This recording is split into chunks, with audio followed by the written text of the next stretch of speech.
Il est très important, cher ami, que tu fasses ce sacrifice, que tu fasses cet effort, parce que c'est toi qui es dans un pays étranger, c'est à toi d'aller vers les autres et non l'inverse. Tu as certainement obtenu ton visa et tu te prépares à effectuer ton voyage vers la France. Aujourd'hui, à travers cette nouvelle vidéo, je décide de te partager les 3 défis auxquels tu seras confronté dès le début de ton séjour dans l'Hexagone.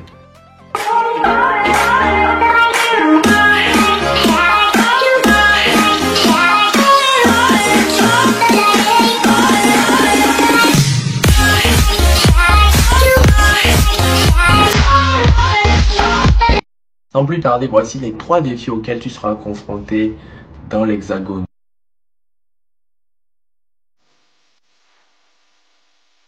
Il est tout à fait normal que ce défi soit le premier, car tu es amené à vivre désormais dans un nouvel environnement dans lequel peut-être tu ne connais personne, ou tu connais quelques camarades, quelques amis, mais qui vivent probablement dans d'autres régions, dans d'autres villes. C'est normal, la solitude est normale. Il est tout à fait normal que tu sois confronté à ce premier défi, car tu es dans un nouvel environnement que tu ne connais peut-être pas et dans lequel tu as peut-être des amis, mais qui sont dans d'autres villes, d'autres régions. Le plus important face à ce défi est de pouvoir se mettre en condition pour être ouvert et favoriser les rencontres. Tu peux par exemple t'inscrire dans une association comme les Restos du Cœur.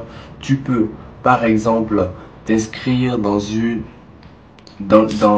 activité sportive ou une activité culturelle. Tu peux t'intégrer dans les activités du bureau des étudiants. Bref, il y a de quoi faire. Mais le plus important, c'est de t'ouvrir les portes, créer des opportunités afin de pouvoir rencontrer du monde et quitter cette solitude. Il est très important, cher ami, que tu fasses ce sacrifice, que tu fasses cet effort, parce que c'est toi qui es dans un pays étranger, c'est à toi d'aller vers les autres et non l'inverse. Qui dit France dit Europe, qui dit Europe dit capitalisme. Qui dit capitalisme dit formalité. Oui, cher ami, dans ce nouvel environnement, tu seras amené à faire beaucoup de formalités. Que ça soit pour ouvrir ton compte bancaire, souscrire à une mutuelle, finaliser les inscriptions dans ton établissement, faire ta déclaration d'impôt. Bref, il y a de quoi faire. À toi d'être organisé et discipliné. À toi de respecter les délais en envoyant et en remplissant les différentes pièces, documents demandés. Il faut que tu sois proactif. Il faut que tu sois bien carré, bien structuré pour pouvoir respecter les délais afin de bénéficier des services ou des prestations auxquelles tu prétends.